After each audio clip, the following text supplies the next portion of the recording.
Hey there, writing workshop. Let's start off today with a little devotional. I thought of this verse when I considered the snowstorm that we're supposed to get on Monday night leading into Tuesday. Just got me thinking about this verse, which carries such a powerful message for us today. Psalm 51:7 says this: Purge me with hyssop, and I shall be clean. Wash me, and I shall be whiter than snow. This verse largely has to do with God's forgiveness, God's ability, God's power to make us clean, to make us pure when we sin. A little bit of context: hyssop is a type of plant. I don't think it's this plant specifically, but it is a plant that kind of has these little branches that come off of it. In ancient Israel, they would use that plant. They would cover it in a liquid, like water or blood for ritual sacrifice, and they would sprinkle things with it as well. Kind of had that perfect shape for sprinkling liquid, for purifying something with a liquid like water. So that's kind of the imagery that we get early on in this verse. The thing I want to focus on here is wash me and I shall be whiter than snow. A little bit of an analogy there, whiter than snow, just discussing purity. And it's a reminder for us today that God's forgiveness doesn't just cover us, it doesn't just undo a sin, but it purifies us, it cleanses us in such a way that we cannot even comprehend. We can't comprehend what anything whiter than this snow in this picture would be, and yet that's what the verse tells us, that God's forgiveness cleanses us thoroughly. God has the ability to not only cleanse us when we commit sinful actions, but that purity, that cleanliness also pervades through our spirits. It cleanses us of our impure thoughts and of our impure words as well. That's my challenge and my prayer for us this week, myself included. Not just that we can try to live righteously, that we can try to live purely, understanding the calling that we have in Jesus Christ, but also understanding that God has the power to cleanse us when we make mistakes. He has the power to cleanse us thoroughly when we sin, when we think of a sinful thought, when we say something sinful as well. It's a reminder that God is bigger than any sin that we commit, and it's not an excuse for us to sin, but it's a reminder that He is strong enough and that He can give us the ability to live righteously after He cleanses us too. Let's take a look at today's lesson agenda. Wrong day right there. There we go. So our objective for today is to utilize stronger word choice in writing. This is a lesson I wanted to cover last week, just didn't quite have the time to do so as we were focusing on writing our theme for writing workshop pages. By the way, if you're still working on that, let's get that done and submitted today. I'm a little behind on grading, so my goal is to use this afternoon to catch up on grading and contact you if I'm missing something from you. Please make sure you're getting that in so I can get things graded this week. I do hope to send home a grade report over this upcoming weekend here, just to give you an idea on how you're doing after 1 month in class. Right now you're watching through Word Choice Strategies. This is actually a video that I created last semester, so I'm working on kind of cutting it down for length to fit in with today's mini lesson. As kind of a trade-off, I don't have an assignment for you today, but I do want you to make sure that you are ready for our grammar post quiz next week. What I've done is I've added in your grammar pre-quiz from a couple of weeks ago into this lesson folder. Gives you a chance to see how you did on your pre-quiz. Word choice is the last few questions on that pre-quiz. They're the ones that my students struggled the most with. So I want you to take a chance to check your results on how you did on that pre-quiz a couple of weeks ago. Next week, I'm going to open up our follow-up quiz, the one that will actually count for a grade there. It'll open up next Monday. It'll give you all next week to take that quiz, and it'll look really similar to what your pre-quiz was. So that gives you a chance to take a look, see your results, see how you did the first time around. Start prepping for next week where that quiz will count for a grade. In our next lesson, that's tomorrow for my virtual class and in 2 days for my in-person classes, we will discuss the prompt for our first major essay, the college application essay. Any time that we have left over from discussing the prompts, you can use to begin outlining for your essay right there. This will be the first essay that I require an outline for before you start your drafting. We'll spend all next week drafting on this essay. That being said, I'm going to splice in my word choice strategies video from last semester. So if there's a weird jump in the video, that's what's going on there. Please make sure that you are working through word choice strategies, because those are the questions that we struggled with the most on that pre-quiz. You will see some more questions related to that in your quiz next week. Let's work on word choice today. All right, word choice strategies. Let's do it. There we go. So I actually really like this image that PowerPoint gave me, because I like to think of each of these little light bulbs as a word, right? Let's say I'm writing a poem, for instance. I'm going to give you guys a poetry writing journal in our next lesson, actually. Let's say I'm writing a poem, and In my poem, I've used the word dog, right? That might be this first light bulb here. But dog is just, it's so basic. I need something more creative. I need something more clear, more precise for my poem, right? Puppy, nah. Mutt, not quite right. Hound, that's closer. Beagle is what I want, right? And that beagle is that golden word that I'm looking for here, that light bulb that really makes my line of poetry work. That's, in a lot of ways, that's how word choice works, no matter what we're writing. Whether we're writing an essay or a poem or a story, using the right word can have such a powerful impact on your reader. Let's talk first about why this is important. So I like to think of this on 3 levels. On the most basic level, choosing the right word, choosing the correct word, I should say, is a matter of avoiding confusion. So check this sentence. Gwen stacked the ball out of his hands. Well, notice that I underlined stacked the ball. That's because there are 2 words that are unclear in this sentence, right? First of all, I've got the word well, let's use the word ball, right? B-A-W-L, ball means to cry. I think we need B-A-L-L, ball, right here. So that's a spelling error. It's a homophone, technically, but by fixing that homophone, by fixing that word choice, we get a little more clear on what the sentence is saying. The word stacked doesn't seem right either. To stack means to put things one on top of another. I think the writer meant smacked here, right? Gwen smacked the ball out of his hands is a much better sentence because it's clearer. So on the very most basic level, I want to make sure that we're all good on word choice by choosing the correct word to avoid confusion. Part of that is spelling and homophones errors, but the other thing is just simply knowing what word means what in a sentence. Stacked means to raise things up one after another. Smacked means to knock something loose. On the highest level, so most basic level is avoiding confusion. On the highest level, it's about creativity, being poetic, right? With a loud smack, notice I italicized smack to give that emphasis, Gwen swiftly dispossessed the boy. This might look like a line that comes more out of a story, right? First of all, we moved the word smack into an interjection here, a sound effect for effect there. We got rid of the word ball because we used the word dispossessed. Dispossessed is a great verb meaning to steal something from someone. In sports, it means to take the ball away from someone. And I added an adverb swiftly just to give that some extra flair as well. That's a much better sentence right there because I chose specific words to bring that out creatively. Again, that's the highest level. Not every sentence in your essay is going to look something like this, but sprinkling those in every once in a while really engages your reader. Our biggest need for improving word choice, from what I've seen in our writing so far, is kind of in the middle of those 2 things.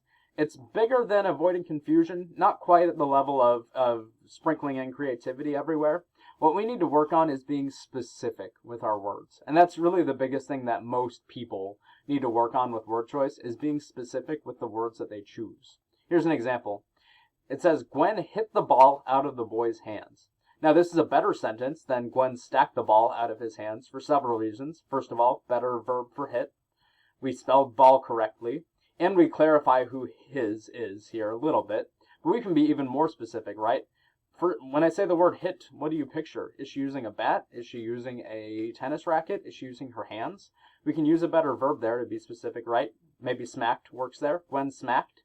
What kind of ball is it? Is that a basketball? Is it a football, right? I'm going to choose football. We'll make this like she's stripping the ball loose, right? Or we could say, instead of smacked, right? Gwen stripped the football out of, let's name this boy too, right? Gwen stripped the football out of her boyfriend's hands. Or Gwen stripped the football out of Jamal's hands, whatever you want to name this boy, right? Notice that the more specific we are in this sentence, the more engaging the sentence is for us as readers too. Here's some general tips for word choice. So this isn't attached to any specific part of speech. These are just some tips in general that you should follow to improve your word choice overnight. So small things you can do. For one, we should know word choice mainly impacts the nouns, verbs, adjectives, and adverbs we write. So we know that there are 8 parts of speech. The main 4 that make up most of the words in the English language are nouns, verbs, adjectives, and adverbs. There's about 1 million words in our language. Hundreds of thousands of those are made up of nouns because there's a lot of different nouns in our language. Verbs, a lot of different verbs, a lot of different adjectives, and there's pretty much an adverb for every adjective as well. So we've got a lot of words in our language, mainly those 4 parts of speech. The other 4 parts of speech are pronouns. There's a limited number of those. Prepositions, there's only about 50 of those. Conjunctions, there's a couple dozen of those. And interjections, which are not all that great for formal writing anyway, so we'll ignore those for now. So those other parts of speech are more grammatical, and we'll focus on those later this semester. A general tip, do not use words that you cannot define. So we all know that we want to use big words in writing because it makes us seem smart. You can do that as long as you actually know what you're saying. I should note, this does include the word thing. If I were to ask you to define the word thing, what would you say? I don't even know how to define the word thing, right? We'll talk about this when we get to nouns in a moment. But when we talk about words that you can't define, that includes really big words that we might be tempted to use incorrectly. Or it could include really small words that we overuse too. Another pro tip, be specific by using precise words to be as clear as possible. That's where dictionaries come into play, right? If you're looking for like just the perfect word to mean what you mean, use the dictionary to find what that perfect word is. Going back to my dog example, right? Let's say I need to use the word dog, but I'm talking about a specific dog that I don't quite know. I'm going to get online, or I'm going to grab a dictionary and actually look up what word I'm looking for there. Another general tip is to be creative by using synonyms to keep your writing fresh and engaging. The word dog, for instance, it's kind of a boring word on its own, right? But the word pooch, or the word puppy, or the word hound, or the word mutt are more creative, and by varying that in my writing, I make it more interesting for my reader. So once again, dictionaries and thesauruses are your best friends. Dictionaries for looking up new words and their definitions, thesauruses for looking up synonyms. For the rest of this presentation, I want to give some specific strategies for different parts of speech, starting with verbs, because verbs are the ones that probably get hit the hardest in writing, in academic writing. Verbs are the part of speech most impacted by word choice. There are numerous verbs that are overused in writing. I'll show you a list of those in just a moment.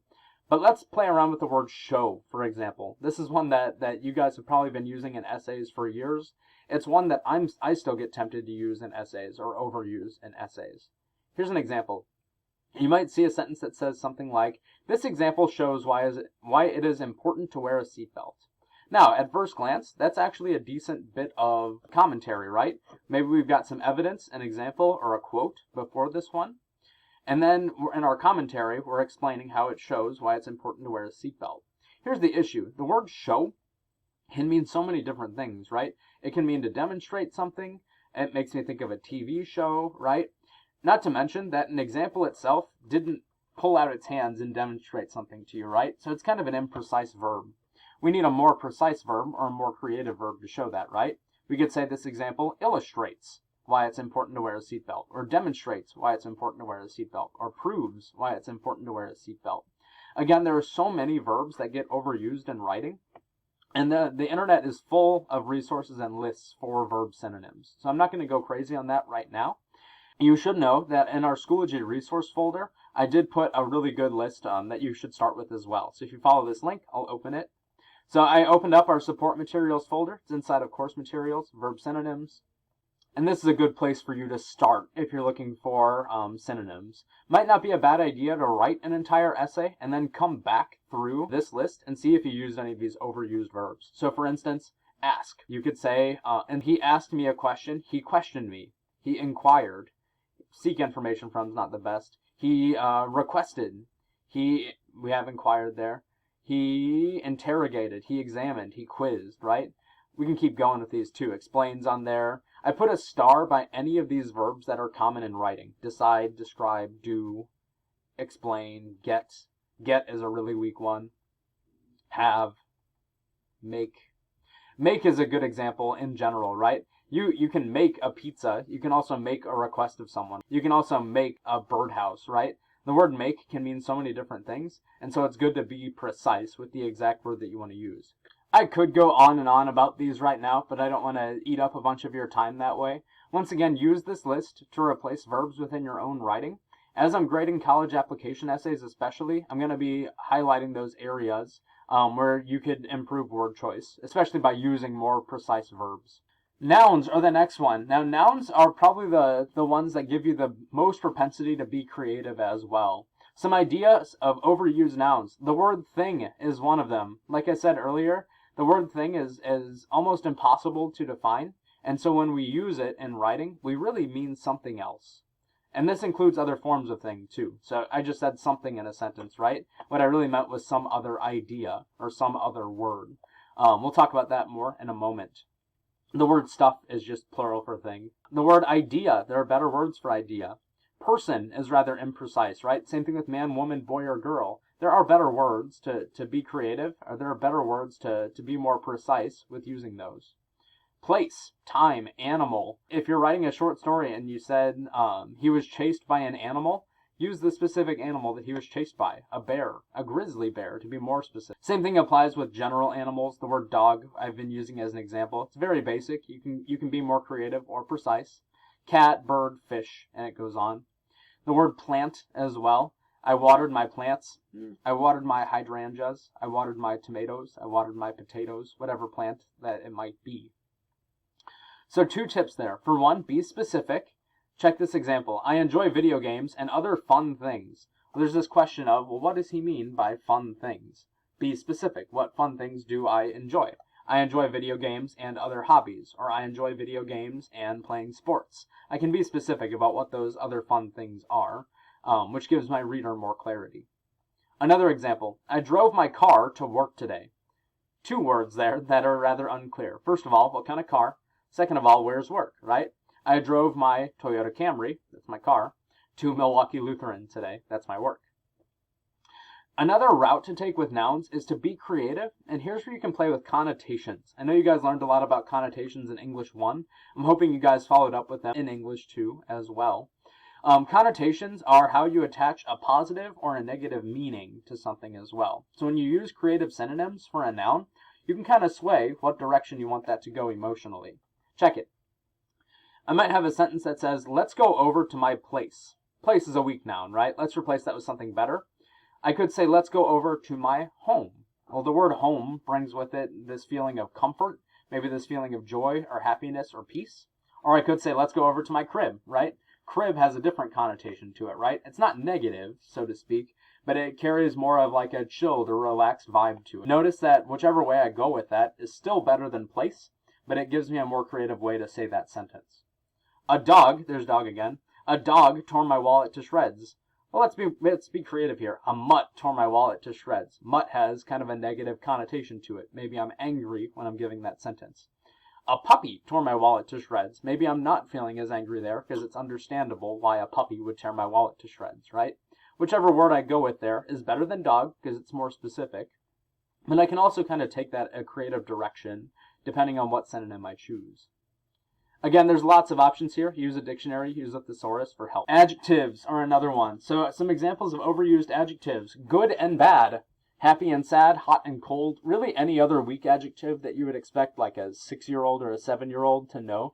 We want to go more advanced than that in upper level high school stuff and low level college classes as well. The best strategy for replacing adjectives is to use really precise synonyms. So in other words, state exactly what you mean. If you're saying that it's hot outside, do you mean that it's 80 degrees? Do you mean that it's 90 degrees? Do you mean that it's 120 degrees? Use a more specific word for that by being precise.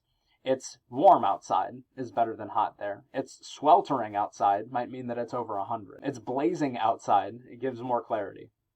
Let's test this out with good. I use good as an example because we overuse it so much in our daily language. We might say something like, this pizza is good. Mira is a good volleyball player. I had a good day. Now here's the crazy thing about overused adjectives. Good in each of these sentences actually means something different. For instance, I'll start with pizza actually. I say this pizza is good. What I really mean is this pizza is tasty, or this pizza is delicious, or this pizza is crispy. It's really whatever I think is good about this pizza is what I mean there. I'm a taste guy. I'll eat whatever kind of food regardless of texture as long as it tastes good. So this pizza is tasty is what I really mean. But I don't mean that Mira is a tasty volleyball player. That's a weird and creepy thing to say, right? What I really mean is that Mira is a skilled volleyball player, or Mira is a fast volleyball player, or a strong volleyball player, or a talented volleyball player. Again, by being specific, I'm being clearer about what I mean by good.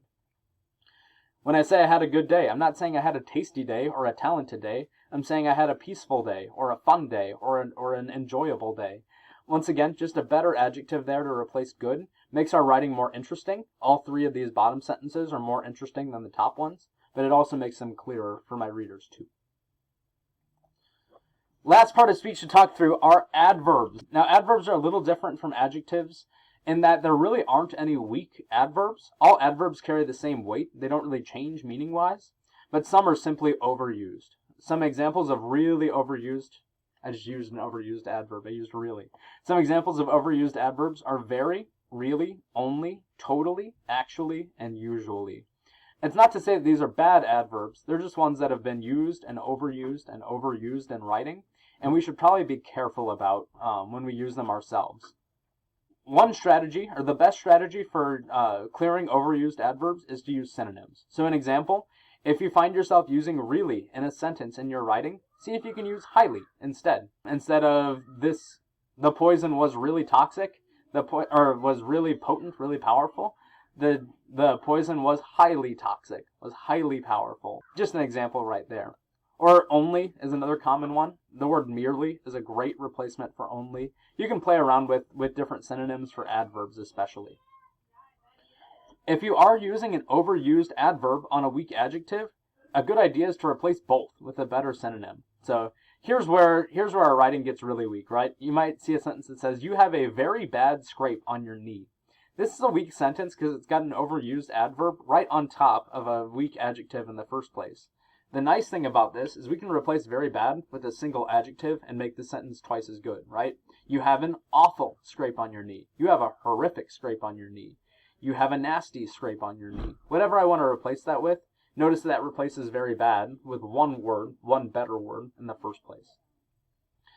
Stephen King, a famous horror writer, famously said, "The road to hell is paved with adverbs." I don't know if I fully agree with him there. I rather like adverbs as a part of speech, but I do agree with him that we shouldn't overuse adverbs in writing, period. If you find yourself using lots and lots of adverbs in an academic essay, you can probably safely cut 40% of them and be okay. So let me know if you need help cutting adverbs or just working on word choice throughout your writing.